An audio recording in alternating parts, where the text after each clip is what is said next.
സൗഭാഗ്യവതി. രചന ആദിലക്ഷ്മി. ഗുരുവായൂർ ഉണ്ണിക്കണ്ണന്റെ തിരുനടയിൽ എത്തിയപ്പോൾ മനസ്സിന് എന്തെന്നില്ലാത്തൊരു ഉണർവായിരുന്നു. ഗാനശകലങ്ങൾ കാതിലേക്ക് ഒഴുകിയെത്തുമ്പോൾ കണ്ണനെ കാണാൻ വെമ്പൽ പൂണ്ടിരുന്ന നെഞ്ചകം. അമ്മായിയുടെ അടക്കിയുള്ള സംസാരത്തിൽ പെട്ടെന്ന് ശ്രദ്ധയൊന്ന് ഉടക്കിയപ്പോൾ മനസ്സിലായി താൻ ഇത്രയും നേരം കാറിനകത്ത് തന്നെ ഇരുന്ന് ചിന്തയിലായിരുന്നെന്ന്. അമ്മൂട്ടി വായോ, ഏട്ടനെ കൈ പിടിച്ചോ. ഏട്ടൻ ഡോറിനടുത്ത് വന്ന് പറയുമ്പോൾ അമ്മായിയെ വിട്ട് ഏട്ടനെ നോക്കി ഞാൻ ചിരിച്ചു.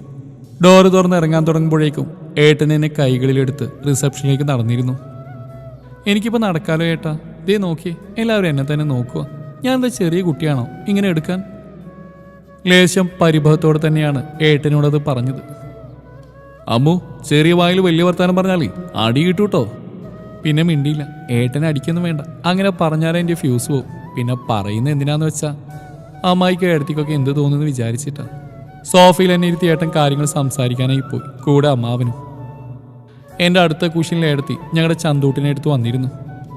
കിട്ടിയല്ലോ കണക്കിന് എൻ്റെ അമ്മൂട്ടിയെ. കാലം എത്ര കഴിഞ്ഞാലും നിന്റെ ഏട്ടൻ്റെ മനസ്സിൽ നിനക്ക് ഇപ്പോഴും ഒന്നും ചെയ്യാത്ത പ്രായ. 22 കൊല്ലമായിട്ട് നിനക്കത് പിടികിട്ടിയില്ലേ? ഏടത്തി ചിരിയോടെ പറഞ്ഞപ്പോൾ ഞാനൊന്ന് ചമ്മി. എന്നാലും ഏടത്തി, നമ്മുടെ നാട്ടിലുള്ള പോലെയാണോ ഇവിടെ? ആരെയും കാണില്ലേ? അപ്പോൾ അതാണ് പ്രശ്നമല്ലേ, ആരെയും കണ്ടാലോന്ന് കള്ളി. കവിളിരുന്നുള്ളെന്നുണ്ടായിരുന്ന ആ കളിയാക്കല്. പിന്നെ കാലിന് സ്വാധീനമില്ലാത്ത ഒരു പെണ്ണിനൊക്കെ അല്ലേ ചെക്കന്മാര് നോക്കുക, വേറെ ആരും ഇല്ലാഞ്ഞിട്ടാണല്ലോ. അല്ലീ തന്നെ എന്ത് കണ്ടിട്ടാ?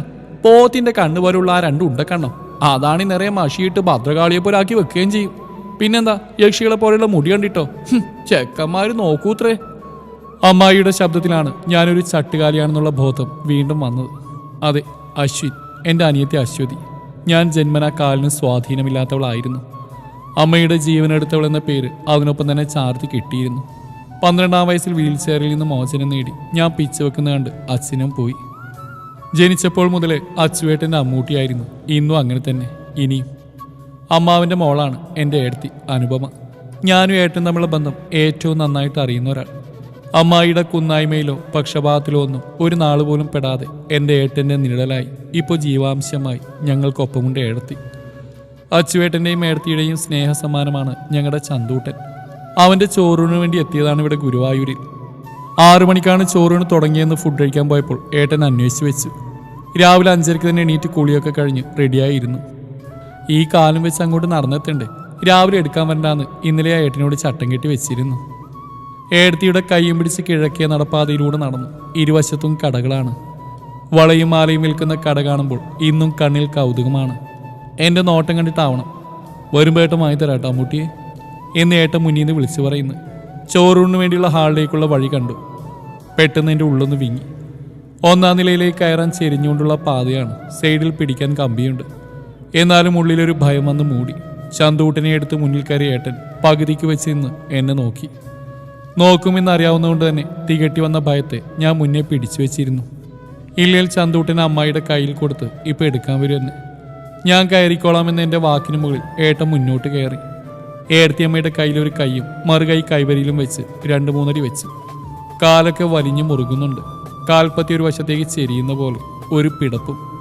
അതിനോടുകൂടെ വിയർപ്പും ശരീരത്തിൽ ഉരുണ്ടുകൂടാൻ തുടങ്ങി. അടുത്തടിയിൽ കാൽപ്പടം മറിഞ്ഞു. കൈവരിൽ പിടിച്ച കൈയിൻ്റെ ഉള്ളനടി വിയർപ്പിനാൽ കുതിർന്ന കാരണം അവിടെ പിടുത്തം കിട്ടിയില്ല. ചെരിഞ്ഞ പ്രതലത്തിൽ എന്നെ എത്രത്തോളം താങ്ങിപ്പിടിക്കാൻ ഏടത്തേക്ക് പറ്റും. വീഴുമെന്ന് ഉറപ്പായപ്പോൾ കണ്ണടച്ച് നിന്നു. ഇനിയൊരു വീഴ്ചയിൽ ഉയർത്തി എഴുന്നേൽപ്പ് ഉണ്ടാവുമോ ആവും. അടഞ്ഞുകിടന്ന കണ്ണിനുള്ളിലെ ഏട്ടനായിരുന്നു ഇനിയൊരു ഭാരമായി ഞാൻ മാറുമോ എന്ന ഭയം. പക്ഷേ ബാലൻസ് തെറ്റി വീഴാൻ തുടങ്ങും മുമ്പ് തന്നെ ഏതോ കൈകൾ ഞാൻ സുരക്ഷിതയായി പതിച്ചിരുന്നു.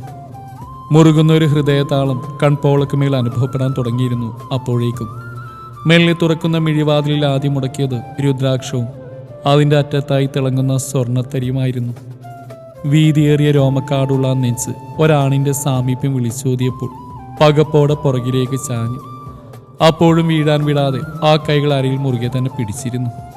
സോറി കേട്ടോ, മോൾക്ക് കാലിന് ചെറിയൊരു പ്രശ്നമുണ്ടേ. ഏട്ടൻ്റെ ശബ്ദം തിരിച്ചറിഞ്ഞാൻ പിന്തിരിഞ്ഞു. ഒരേങ്ങളോടെ ഏട്ടൻ്റെ നെഞ്ചിലേക്ക് സങ്കടവും ഭയവും മാധ്യവും എല്ലാം ഇറക്കി വെച്ചു. അയാളോട് സംസാരിക്കുന്നതിനിടയിലും തലയിലൂടെ തലോടിക്കൊണ്ടേയിരുന്നു ഏട്ടൻ. ഉണ്ണിക്കണ്ണൻ്റെ മുമ്പിൽ ചെന്ന് പ്രാർത്ഥിക്കുമ്പോഴും ഏട്ടൻ ആപത്തൊന്നും വരുത്തല്ലേ എന്നാണ് ആദ്യം പറയുക. ഏത് അമ്പലത്തിൽ പോയാലും കണ്ണടച്ച് ഇഷ്ടദൈവത്തെ പ്രാർത്ഥിച്ചാൽ മതിയെന്ന് പറയും. എനിക്ക് കണ്ണടച്ചാലും കണ്ണു തുറന്നാലും ഏട്ടനാണ് എല്ലാം, ഏട്ടനാണ് ലോകം. തിരിച്ചു വരുന്ന വഴിയിലെല്ലാം അമ്മായിയുടെ നിശബ്ദതയാണ് എന്നെ പേടിപ്പെടുത്തിയത്. നാളെ ഏട്ടൻ ഡ്യൂട്ടിക്ക് പോയി കഴിയാൻ കാത്തിരിക്കാവും എന്നെ ജീവനോടെ തിന്നാൻ. ഒരാഴ്ച കഴിഞ്ഞ് കാണണം. അന്ന് വൈകുന്നേരം ഏട്ടൻ ഭയങ്കര സന്തോഷത്തിലാണ് വന്നു കയറിയത്. അതും പതിവിലും നേരത്തെ. ഒരുങ്ങിയിറങ്ങി കാറിലിരിക്കുമ്പോഴും ഏട്ടൻ സന്തോഷത്തിൽ തന്നെയാണ്. ഏടത്തിയുടെ മുഖത്തും കാണാൻ അതിൻ്റെ ബാക്കി. ബീച്ചിൽ ഏട്ടനെ എന്നെയും തനിച്ച് വിട്ട് ഏടത്തി ചന്തൂട്ടിനെയും കൊണ്ട് നടക്കാൻ പോയി. പഞ്ചാര മണലിൽ വെച്ച് എൻ്റെ കൈക്ക് മേലെ ഏട്ടൻ കൈവെക്കുമ്പോഴേ മനസ്സിലായി ഗൗരവമായ എന്തോ കാര്യമുണ്ടെന്ന്. അമ്മൂട്ടി, ഒരാലോചന വന്നിട്ടുണ്ട്. കേട്ടെടുത്തോളം നല്ലതാ. ഏട്ടൻ അന്വേഷിക്കുകയും ചെയ്തു. നല്ല പയ്യനാ. എന്താ എനിക്ക് തോന്നുന്നത്? ഞാൻ വരാൻ പറയട്ടെ അവരോട്. എന്നെപ്പോലൊരു ചട്ടുകാലിയെ കല്യാണം കഴിക്കാൻ ആര് വരുമെന്ന ചിന്തയാണ് ആദ്യം മനസ്സിൽ വന്നത്.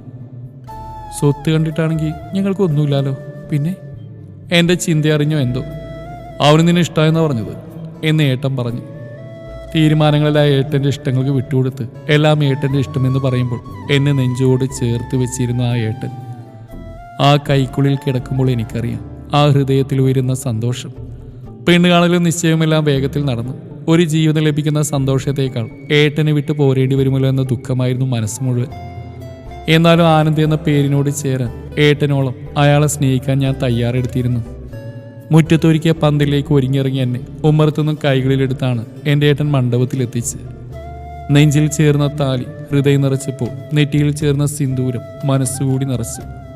അഗ്നിയെ വലം വെക്കാൻ എണീക്കുമ്പോൾ താങ്ങിനായി ഏട്ടൻ്റെ വലതു കൈ തേടുകയായിരുന്നു ഞാൻ. കണ്ടെത്തി പിടിക്കാനാവുമ്പോഴേക്കും വായുവിൽ ഉയർന്നു പൊങ്ങിയിരുന്നു. അമ്പരപ്പോടെ, അതിലേറെ അതിശയത്തോടെ അന്ന് ആദ്യമായി അയാളുടെ മുഖത്തേക്ക് ഞാൻ നോക്കി. കുസൃതി ചിരിയോടെ ഇപ്പോഴെങ്കിലും ഭൗതികനെ നോക്കാൻ തോന്നിയല്ലോ എന്ന് മൃദുവായി പറയുമ്പോൾ നാണം വന്ന് മൂടിയിരുന്ന ഉടലാകെ. തലകുനിച്ച് തോളിലേക്ക് നെറ്റിമുട്ടിച്ചപ്പോൾ കോളറും കടന്ന സ്വർണം കെട്ടിയ രുദ്രാക്ഷം എന്നെ പാളി നോക്കി ചിരിക്കുന്നുണ്ടായിരുന്നു. ആനന്ദിന്റെ വീട്ടുകാരുടെ ചിരപരിചിത ഭാവത്താൽ ഒട്ടും ഒറ്റപ്പെടലോ പരിഭ്രാന്തിയോ തോന്നിയില്ല. കട്ടിൽ പടിയിൽ പിടിച്ച് റൂമിന്റെ ഷെൽഫിലേക്ക് നോക്കുന്ന എന്നെ പിന്നിലൂടെ കെട്ടിപ്പിടിച്ച് നന്ദുവേട്ടൻ കഴുത്തിൽ ഉമ്മ വയ്ക്കുമ്പോൾ ഒന്ന് പിടഞ്ഞു ഞാൻ. മുന്നിലേക്ക് വന്ന് കുനിഞ്ഞ മുഖമുയർത്തി തോളിൽ കൈവച്ച് പതിയെയാണ് ചോദിച്ചത്. ഒട്ടും ഓർമ്മ വരുന്നില്ല എന്നെ. അപരിചിതമായ ഭാവം കണ്ടിട്ടാവണം ഷെൽഫിന്റെ ഡോർ തുറന്ന് ഒരു ഡ്രോയിങ് ബുക്ക് എടുത്ത് കയ്യിൽ തന്നു. ഓരോ താളും ഓരോ അത്ഭുതങ്ങളായിരുന്നു. നിറഞ്ഞ കണ്ണോടെ നന്ദുവേട്ടനെ നോക്കുമ്പോൾ അറിയുകയായിരുന്നു നന്ദുവേട്ടന്റെ കയ്യിലേക്ക് എൻ്റെ കൈ ചേർത്ത് വെച്ചപ്പോൾ ഏട്ടൻ്റെ കണ്ണിൽ വിരിഞ്ഞ അർത്ഥത്തെ. 6ാം ക്ലാസ്സിൽ അഡ്മിഷന് വേണ്ടി പുതിയ സ്കൂളിലേക്ക് വന്നായിരുന്നു അന്ന് അച്ഛൻ്റെയും ഏട്ടൻ്റെയും കൂടെ. പടികൾ കയറാനുള്ളത് കൊണ്ട് എന്നെയും ഏട്ടനെയും ഒരു മരത്തണൽ നിർത്തി അച്ഛൻ പോയി. ഏട്ടൻ്റെ ഇഷ്ടപ്പെട്ട ഏതോ ടീച്ചറെ കണ്ട് ഇപ്പോരാ നീ ഇവിടെ തന്നെ ഇരിക്കട്ടോ എന്നും പറഞ്ഞ് ഏട്ടൻ പോയി. കയ്യിലൊരു ബുക്കുള്ളതുകൊണ്ട് മടുപ്പില്ലായിരുന്നു. ഏറെ നേരം കഴിഞ്ഞ് ഏട്ടനെ കാണാതെയായപ്പോൾ അടുത്തുകൂടി പോയ ഒരാളെ വിളിച്ചു. യൂണിഫോം ഷർട്ടിൻ്റെ തുമ്പിലാണ് പിടുത്തം കിട്ടിയത്.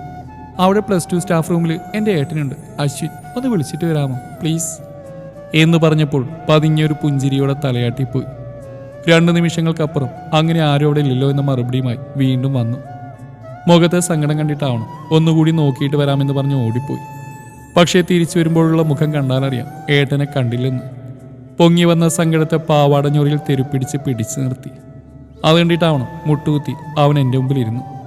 എന്തേലും വേണോ? ഞാൻ ഹെൽപ്പ് ചെയ്യാം. പരിഭ്രമത്തോടെയുള്ള ചോദ്യത്തിന് ചെറുവിരൽ ഉയർത്തി ഉത്തരം കൊടുത്തു ഞാൻ. വീൽ ചെയർ തള്ളി ഹൈസ്കൂൾ സ്റ്റാഫ് റൂമിന്റെ ഫ്രണ്ടിലെത്തി. പടികൾ കണ്ട് എന്ത് ചെയ്യണമെന്നറിയാതെ ഒരു നിമിഷം നിന്നു.